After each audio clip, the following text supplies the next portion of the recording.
Hi class. Today we're going to be using Pinterest to help us with our learning. The first thing I want you to do is create a Pinterest account. If you already have a Pinterest account, you can sign in. Because I've already created one, I'm going to continue with Google, and it's already going to log me in. We're going to specifically find activities that we can do in the weight room during class. So in the search bar, I want you to write activities to do in the weight room. And I want you to push enter.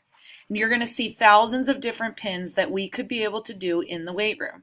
You're going to pick one and you're going to push save. I want you to create a board with your first and last name, Jessica Levy, and I want you to follow it up with exercise board. You don't want to make it a secret board so that I can see it. You're then going to create the board. You're going to save to your board. Okay? And then I want you to find 5 other pins that we could use in our class in the weight room. For example, ab exercises. You're going to click 5 different pins in any category that we could do in the weight room and save them to your board.